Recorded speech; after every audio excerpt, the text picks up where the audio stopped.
طيب، بسم الله الرحمن الرحيم. الحمد لله رب العالمين.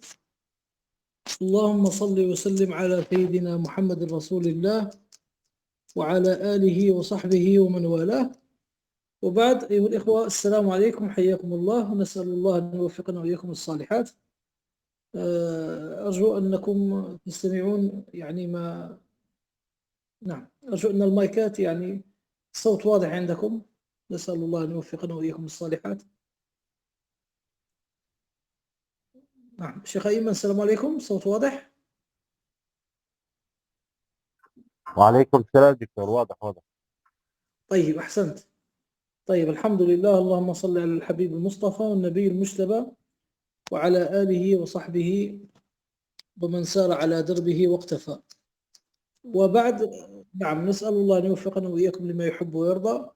هذا هو المجلس التاسع أيها الأحبة، باحتساب مقدمة الكتاب، وهذا الحديث هو الثامن أيها الأحبة في الحديث عن صفات وشمائل رسول الله صلى الله عليه وسلم.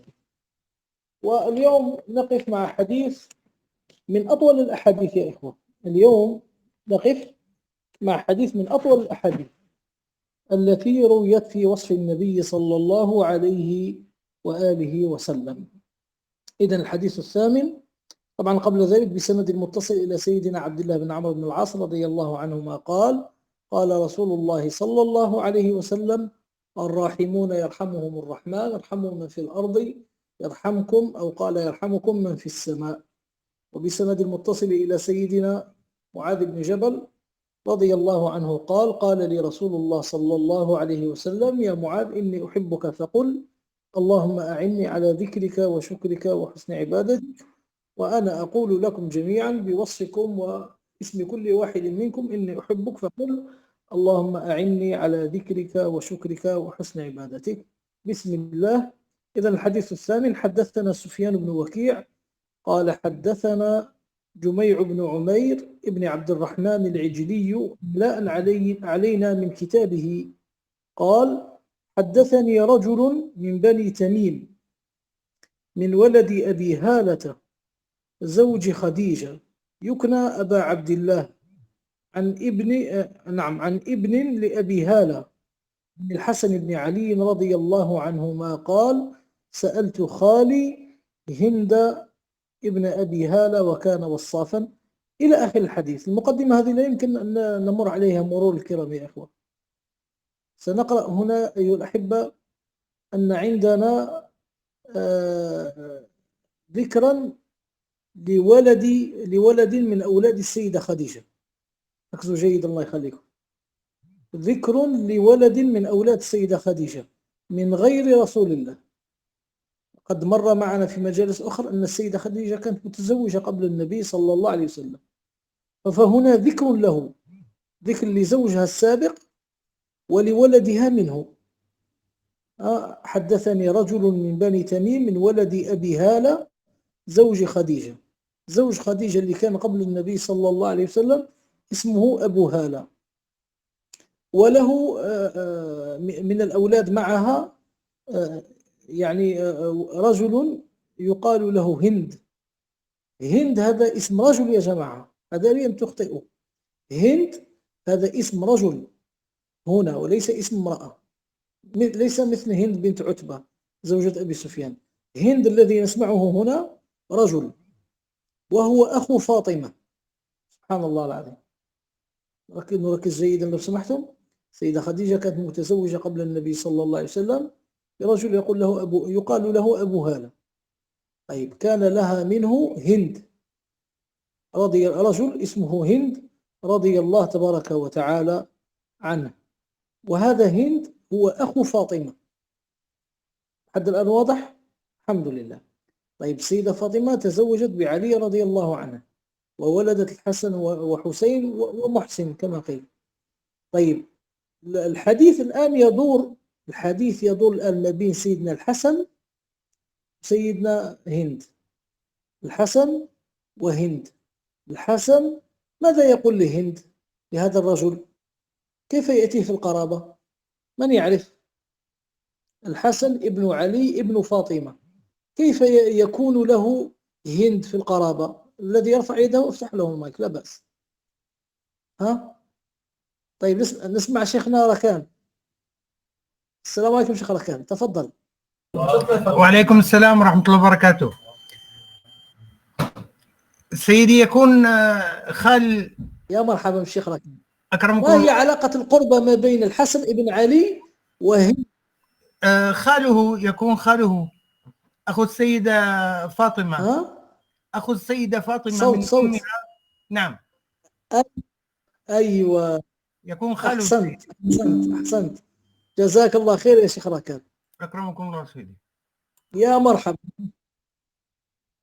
أيوة أحسنت. الله يرضى عنك يا شيخ ركان. إذن هند رضي الله عنه هو خال الحسن بن علي، لأنه أخو فاطمة رضي الله عنها من أمها. أحسنت الله يرضى عنك جزاك الله خير. مهم جدا أن هذه المقدمة توضح، وباقي الحديث يأتي إن شاء الله. طيب الحسن بن علي يسأل خاله، إذن هو قال لك قال سألت خالي هند بن أبي هالة رضي الله عنه. إذا الحسن بن علي يسأل خاله، يقول له يا خالي اوصف لي النبي صلى الله عليه وسلم. طيب هنا مشكلة صغيرة، ليس مشكلة يعني، هنا سؤال يأتينا يتبادر. الحسن بن علي كيف يسأل؟ لماذا يطلب من خاله أن يصف رسول الله صلى الله عليه وسلم، والحسن بن علي رأى رسول الله صلى الله عليه وسلم؟ من يستطيع الجواب يا شباب؟ الحسن بن علي يطلب من خاله أن يصف له رسول الله، يوصف له كيف كان وجهه وجسمه وقده وطوله صلى الله عليه وسلم. الحسن بن علي تربى في حجر رسول الله صلى الله عليه وسلم، يعني رأى النبي صلى الله عليه وسلم. طيب إذا كان رآه، لماذا يسأل خاله أن يصف له النبي صلى الله عليه وسلم؟ من يعرف يا شباب يا إخوة؟ اللي يحب أن يشارك يرفع يده ونفتح المايك لا بأس. ما رأيكم يا إخوة؟ لماذا الحسن بن علي يسأل خاله؟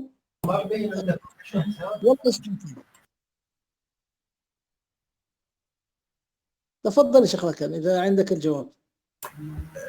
سيدي أظن أن الصحبة للصحابي هند أكثر من صحبة سيدنا الحسن. طيب نحفظ الجواب، هذا الجواب نخبئه وإن شاء الله نقبله، لكن ليس هو ما نريده. مرة أخرى، إذا كان الحسن بن علي لأمه فاطمة وتزوجها سيدنا علي بن أبي طالب، تربى في حجر رسول الله، وعندي من القصص الشيء الكثير الذي أخبركم عنه عن سيدنا الحسن، لماذا يسأل خاله يقول له صف لي رسول الله صلى الله عليه وسلم؟ الشيخ شيريقي عبد السلام يطلب الحديث لنسمعه. تفضل شيخ شيريقي. أحيانا نغير طريقة الدرس حتى لا تملوا. يلا يا شيخ شيريقي افتح المايك. السلام عليكم شيخنا. عليكم السلام يا مرحبا. الله أعلم، يعني كان الحسن يعني يحب أن يوصف له النبي صلى الله عليه وسلم، يريد أن يسمع وصف النبي صلى الله عليه وسلم. رائع كلام رائع جدا، يعني لو وضعته على قلبك لشوفي، لكن ليس هذا هو الجواب الذي نبحث عنه. ليس هذا هو الجواب الذي نبحث عنه. مرة ثانية وثالثة ورابعة، إذا كان الحسن بن علي بن أبي طالب تربى في حجر رسول الله صلى الله عليه وسلم، وربما ركب على ظهره والنبي صلى الله عليه وسلم في المنبر يخطب، ثم جاء الحسن والنبي صلى الله عليه وسلم ترك الخطبة، يا عباد الله ترك الخطبة كلها ونزل من المنبر وذهب وحمل ابن ابنته وصعد به على المنبر وقال إن ابني هذا سيد، ولعل الله أن يصلح بينه وبين فئتين من المؤمنين. وفعلا أصلح الله بالحسن بين علي بن أبي طالب سيدنا بعد استشهاد سيدنا علي بن أبي طالب سنة 60 للهجرة أظن، سمي عام الجماعة، وتنازل الحسن بالخلافة لسيدنا معاوية. يلا نسمع الشيخ محسن المسناوي. السلام عليكم شيخ محسن. عليكم السلام ورحمة الله. يمكن أن نعم. يكون هذا السؤال يراد به زيادة حب النبي صلى الله عليه وسلم. نعم. لأن ذكر الأوصاف وذكر الأخلاق يعني تدفع لزيادة صاحب المتصف بهذه الأخلاق، وكذلك القدوة. اتخاذ القدوة؟ يعني هذا ما يستلزم هذا السؤال، والله تعالى أعلم. وما شاء الله ما شاء الله تبارك. إذا ما شاء الله الشيخ محسن يقول لزيادة حبه، وأنت محق في ذلك، وحصول القدوة وأنت محق في ذلك، لكن ليس هذا الجواب الذي نبحث عنه يا شيخ. سيدي ممكن استطرد موضوعا؟ طيب تفضل. قد يكون السيد هند أشد ملكة للوصف من سيدنا الحسن. يعني نقول أنك أصبت 40% من الجواب تقريبا، الجواب 40%. يلا نسمع الشيخ طارق. السلام عليكم. عليكم السلام. من الممكن يا شيخنا أن هند بن أبي هالة كان وصافا عن حلية النبي عليه الصلاة والسلام. لا تقرأ الحديث وتطبقه، لا هناك سر مخفي في قوله الحسن سألت خالي عن وصف النبي صلى الله عليه وسلم. من الممكن شيخنا لأنه كان يحب أن يوصف له، يعني من الممكن أنه كان يشتهي أن يوصف له الرسول عليه الصلاة والسلام بأوصافه. نعم قلت لكم صحيح ذلك، لكن هناك سر آخر. يلا أخرجوا لنا شجعانكم. يلا نسمع أبو أويس. تفضل شيخ أبو أويس، افتح المايك يا أبو أويس، تفضل.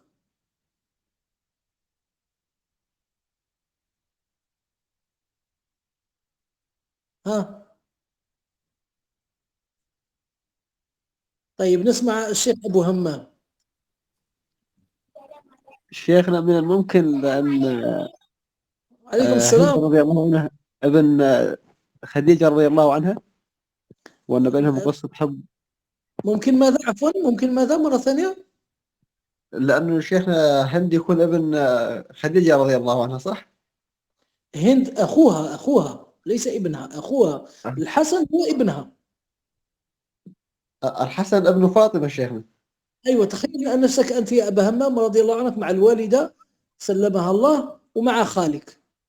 نعم شيخ، طيب. أنا أقصد أن سأل الهند لأن الهند ابن خديجة رضي الله عنها. طيب وبعدين أين الإشكال؟ أن يعني تكون في صحبة وفي قصة حب بين خديجة رضي الله عنها وبين النبي عليه الصلاة والسلام، لأن ممكن يكون يعني الهند يعرف أكثر.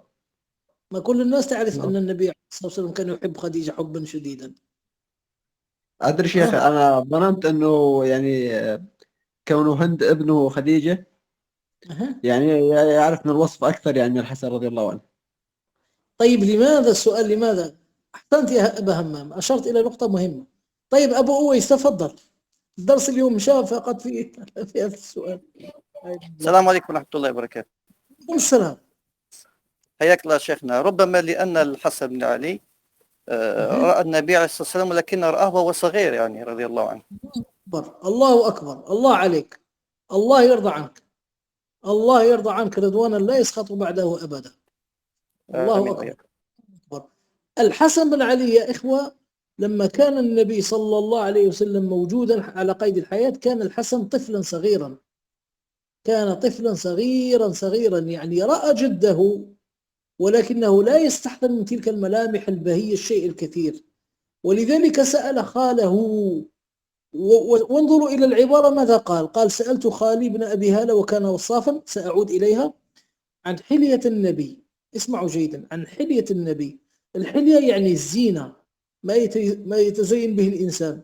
هو يقصد بكلمة الحلية يا إخوة وصف النبي، لكنه لم يقل سألته عن وصف النبي، قال سألته عن حلية النبي، عن جمال النبي، عن الزين وبهاء النبي صلى الله عليه وسلم.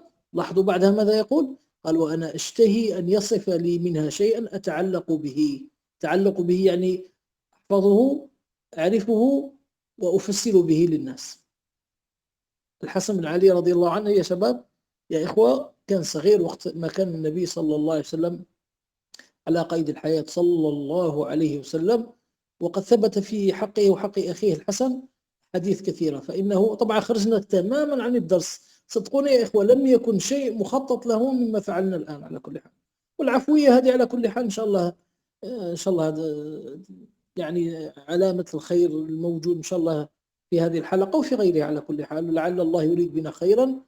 يخلينا كلما جئنا نقول جملة خرجنا عن الموضوع وذهبنا إلى أخبار النبي صلى الله عليه وسلم، وهذه هي المتعة، هذه هي اللذة يا إخوة، سبحان الله العظيم. فثبت أن النبي عليه الصلاة والسلام خرج مرة بالحسن والحسين، وهو يضعهما على كتفيه أو عاتقيه، واحد من هنا واحد من هنا، وهو يقبل ذا وذاك. فقال النبي عليه الصلاة والسلام: اللهم إني أحبهما فأحبهما، إن كنت أذكر الحديث جيدا. وكذلك عندنا حديث المنبر، النبي عليه الصلاة والسلام قطع خطبته ونزل ورأى الحسن ابن علي جاء بلباس كما هو أطفالنا صغار هكذا، ويتلعثم وربما يسقط، يعني كان لا يزال في سن الطفولة. وحمله النبي صلى الله عليه وسلم وبشر به، قال: هذا ولدي هذا الصغير سيأتي يوم ويصير فيه سيدا يعني مطاعا، وسيصلح الله به بين فئتين عظيمتين. وفعلا أصلح الله بالحسن رضي الله عنه، اللهم صل على محمد، بين جند علي، لأنه حدثت فتنة كبرى بسبب المنافقين بعد استشهاد علي بسبب الخوارج قبحهم الله. تولى سيدنا الحسن الحكم، ومعاوية حزن حزنا شديدا لما علم باستشهاد علي بن أبي طالب. على كل حال يعني لو كان عدوه وغريمه كان يفرح بموته، لكن لما علم باستشهاده حزن حزنا شديدا وأقر له بالخيرية وبالفضل. فسيدنا الحسن سيتولى حوالي 6 أشهر تقريبا، ثم يرى أن يتنازل. سبحان الله، جزاهم الله خير. أولاد رسول الله صلى الله عليه وسلم لم يأتي النبي للحكم عليه الصلاة والسلام، وكذلك أولاده، سبحان الله. فتنازل،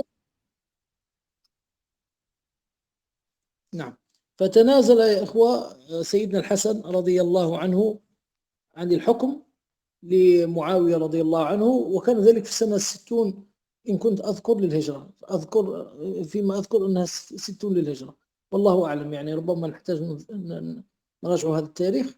وبعدها جمعت الأمة، سبحان الله، وصدق رسول الله صلى الله عليه وسلم حين قال ذاك. وكان معاوية رضي الله عنه أول ملك في الإسلام، وعلى يده فتحت الفتوح ومصرت الأمصار، رحمهم الله ورضي الله عنهم جميعا.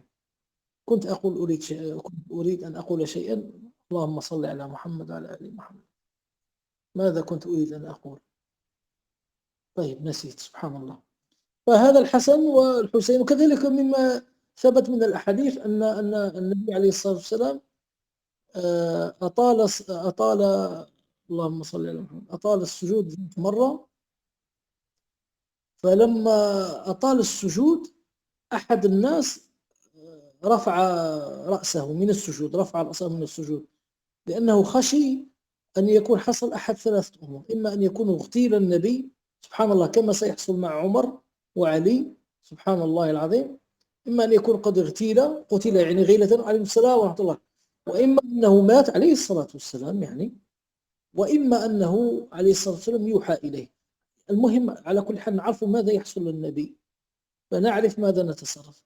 قال: فلما رفعت بصري رأيت الحسن أو الحسين أحدهما على ظهر النبي، يعني يركبه كما تركب الناقة أو كذا، سبحان الله. فقال: فلما رأيت ذلك واطمأننت أنه ليس هناك خطر، قال: عدت إلى سجودي. سبحان الله العظيم. المهم النبي عليه الصلاة والسلام لما أتم الصلاة، اللهم صل على محمد، قالوا له: نعم، قالوا له: يا رسول الله إنك يعني فعلت شيئا لم تكن تفعله مسبقا، يعني خشينا عليك أو كان يوحى إليك. فقال: إن ابني ارتحلني يعني ركبني كما تركب الراحلة، سبحان الله. فكرهت أن أقطع نهمته، يعني أحببت أن نخليه يقضي يعني وقتا ممتعا يسيرا، وفي نفس الوقت لا أطيل عليكم، والسجود هو خير للمؤمن. النبي عليه الصلاة والسلام يقول: وأما السجود فاجتهدوا فيه بالدعاء فإنه قابل، يعني جدير أن يستجاب لأحدكم. وهناك معلومة لكن الحقيقة نحتاج أن نؤكدها، أنا آسف، فقط معلومة تأتيني هكذا على غير تحضير، كأنه عندي صوت بداخلي يقول لي أن الحسن رضي الله عنه قتل مسموما. كأن صوتي يأتيني هكذا، لكن نحتاج أن نتأكد من هذه المعلومة. نعم. أما سيدنا الحسين فإنه استشهد بغدر أجداد الشيعة الذين دعوه لينصروه ثم تركوه وحيدا حتى قتل شهيدا، كما قال الإمام القحطاني رحمه الله، قال ويل لمن قتل الحسين فإنه قد باء من مولاه بأعظم الخسران، أسأل الله العافية. وثم غلوا فيه وفي أبيه رضي الله عنه غلوا حتى أخرجوهم إلى الألوهية، سبحان الله. وفي ذلك كذلك يقول الإمام القحطاني، يقول عن علي يعني لا تسبه ولا تنتقصه على سيدنا علي، فعليه يعني بخصوص في مقام سيدنا علي بن أبي طالب يوم القيامة، قال فعليه تصلى النار طائفتان، فعليه تصلى النار طائفتان إحداهما لا ترتضيه خليفة، الذين خرجوا عليه وقتلوه، إحداهما لا ترتضيه خليفة وتنصه الأخرى إلها ثاني. أصحاب عبد الله بن سبأ ومن معه الذين قالوا له أنت قال من أنا؟ قال له أنت رب العالمين، فأمر بهم فألقوا في النار، نسأل الله السلامة والعافية. الدرس يعني ذهب، لا حول ولا قوة إلا بالله. أنا آسف على كل حال، كان من المفروض نقول شيء آخر، ولكن خرجنا إلى سبحان الله شذرات من التاريخ. المهم نختم فقط بهذه العبارة. قال عن ابن لأبي هالة عن الحسن بن علي رضي الله عنهما قال سألت خالي هند ابن أبي هالة وكان وصافا ولم يقل واصفا يعني يستطيع أن ينعت الناس وخلاص واصفا، بل قال وكان وصافا يا إخوة على وزن فعال، وفعال صيغة مبالغة، كما قالت امرأة العزيز، قالت إن النفس لأمارة بالسوء، يعني ليست آمرة بل أكثر أمارة بالسوء، يعني النفس لا تتوقف عن نزغاتها وعن عن محاولتها صدك عن سبيل الله وعن طاعة الله. قال وكان وصافا يعني كان يحسن الوصف والنعت بدقة كبيرة. وطبعا هذه العبارة يا إخوة وكان وصافا تجعلنا أولا نركز جيدا مع الحديث، هذا أولا، وثانيا تجعلنا نفهم لماذا لجأ الحسن إلى خاله ليصف له رسول الله صلى الله عليه وسلم. قال وكان وصافا يعني سأله وكان وصافا عن حلية النبي صلى الله عليه وسلم. حلية يعني بمعنى الوصف والنعت، ولكن سبحان الله سيدنا الحسن وهو سليل بيت النبوة اختار كلمة الحلية، لأن النبي في حد ذاته جمال وبهاء في كل شيء من جسمه وخلقه عليه الصلاة والسلام. العبارة التي بعدها أجمل وأحلى وأبهى، سبحان الله. قال وأنا، سيدنا الحسن يقول وأنا أشتهي يعني أتوق شهوة، وأنا أشتهي أن يصف لي منها شيئا أتعلق به. ما معنى هذه العبارة؟ العبارة هذه أني أنا أتمنى أن خالي يصف لي أوصافا أستطيع فهمها ومعرفتها وحفظها وتعليمها ونعتها لغيرنا. بالمختصر الشديد نفس الذي نريده نحن جميعا من خلال هذا الكتاب. كلنا نحن الآن نشتهي من أوصاف النبي صلى الله عليه وسلم ما نتعلق به نعرفه ونحفظه ونفهمه ونعلمه لغيرنا. نسأل الله أن يوفقنا وإياكم الصالحات. سامحونا على كل حال، المفروض أن نذهب إلى أبعد من ذلك. نقول على كل حال أن هذا الحديث الذي سنتحدث عنه هو حديث طويل جدا، والإمام الترمذي رضي الله عنه رحمه الله ستجدونه في كل مرة سنقف وسنثير إلى هذه القضية. كل مرة الإمام الترمذي سيأتي بهذا الحديث يورد بعضه هنا وبعضه هنا وبعضه هنا رحمه الله، يعني سيأتي به مقطعا في أكثر من موضع. على كل حال ممن ساق هذا الحديث طويل جدا بتمامه الإمام المزي رحمه الله، وقد فعل ذلك في مقدمة كتابه تهذيب الكمال، أورد هذا الحديث كاملا. هذا الحديث يا إخوة على ما فيه من العجب إلا أن إسناده لا يثبت، يعني فيه خلل كبير في قضية الرواة، وسيأتي الحديث عن ذلك. الرواة الذين رووا هذا الحديث منهم من ربما ينسى، وربما منهم من يكذب فينسى المعلومة، ومنهم من ربما نبتلى ببعض الرواة الكذبة الذين كانوا يكذبون. لكن هذا الأحاديث إذا كان عندها ما يعضدها، إذا كانت هناك أحاديث أخرى تشبه لها تشبهها فإنها توثقها. يعني مثلا مثل أمثلة بسيطة، يعني لو جاءني أنا أحد شخص وقال لي معلومة، وهذا الشخص أنا ما أثق الحقيقة في كلامه كثيرا، ربما ينسى، ربما يسهى، ربما يكذب، لكن الشيخ أيمن مثلا يقول لي نفس المعلومة منفردا، فأنا أصدق الأول بسبب أن الشيخ أيمن عندي أوثق من الثاني. ولذلك الأحاديث ربما أحيانا يأتي فيها بعض الخلل، لكن العلماء يقبلونها لأنه جاءت أحاديث أخرى أقوى وأصح تعضدها وتثبتها.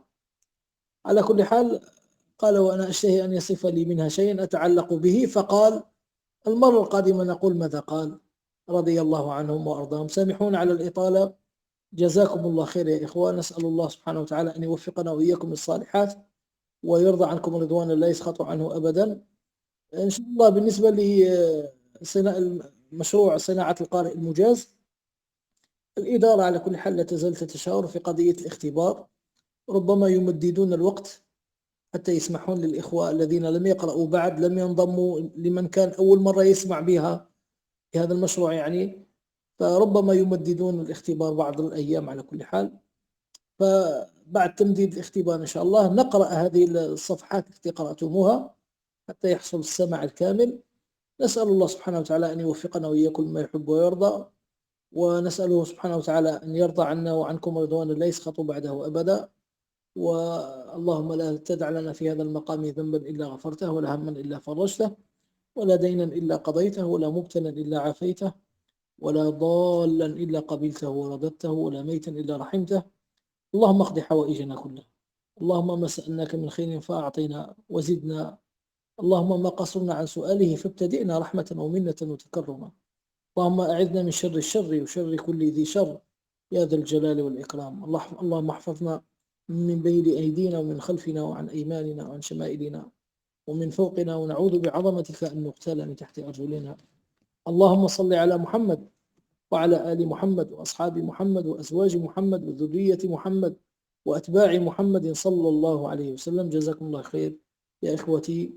سبحانك اللهم وبحمدك، أشهد أن لا إله إلا أنت، أستغفرك وأتوب إليك، وآخر دعوانا أن الحمد لله رب العالمين. السلام عليكم ورحمة الله. جزاكم الله خير يا إخوان.